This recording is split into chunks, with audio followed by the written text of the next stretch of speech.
है कि द्रव्यवती नदी में प्रदूषण के प्रमुख कारण को खत्म करने की जेडीए ने कवायद शुरू कर दी है।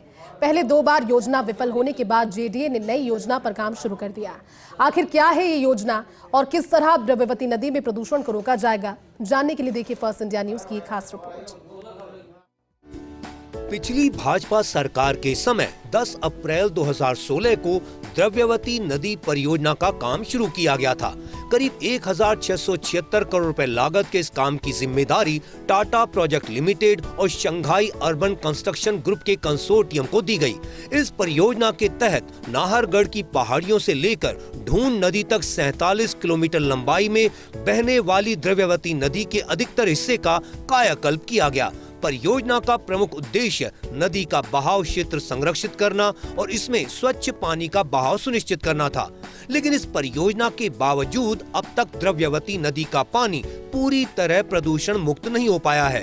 रंगाई छपाई की इकाइयों से आने वाले केमिकल युक्त जहरीले पानी के अलावा द्रव्यवती नदी में प्रदूषण का दूसरा सबसे बड़ा कारण सुशीलपुरा पुलिया पर नदी में सीधे सीवरेज का गिरना है।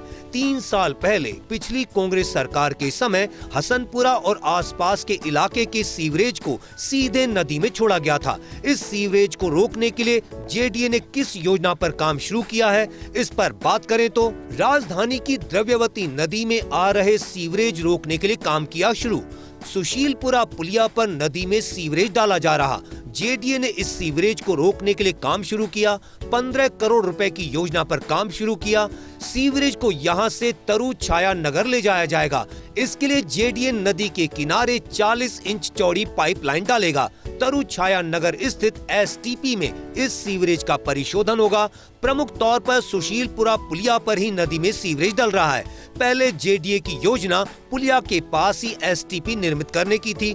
इसके लिए जेडीए ने 2 बार अलग अलग 2 जमीनें चिन्हित की, लेकिन भूमि को लेकर विवाद के चलते ये योजना मूर्त रूप नहीं ले सकी। ऐसे में जेडीए ने अन्य स्थान पर सीवरेज को परिशोधित करने की योजना बनाई है। सुशीलपुरा पुलिया पर 5 से 7 MLD million litre daily sewerage आ रहा है। पहले जेडीए पुलिया के पास ही इतनी क्षमता का एसटीपी लगा रहा था, लेकिन अब जब सीवरेज को यहां से डाइवर्ट किया जा रहा है, यहां से तरु छाया नगर की तरफ डाइवर्ट किया जा रहा है, इसके लिए जेडीए ने करीब 5 किलोमीटर लंबी पाइपलाइन डालने का काम शुरू किया। वहां परियोजना के तहत 100 MLD क्षमता का एसटीपी क्रियाशील है। इस एसटीपी पर 100 MLD से कम सीवरेज आ रहा है। इसी के चलते इस एसटीपी पर सीवरेज डाइवर्ट करने की योजना बनाई। भविष्य में इस एसटीपी की क्षमता को बढ़ाया जाना भी संभव होगा। द्रव्यवती नदी को प्रदूषण मुक्त करने की जेडीए की ये अहम योजना है। जेडीए का प्रयास है कि जल्द से जल्द इस योजना का काम पूरा हो, ताकि काफ़ी हद तक द्रव्यवती नदी को प्रदूषण से बचाया जा सके। कैमरा पर्सन साहिल के साथ Abhishek Srivastava, first India news, Jaipur.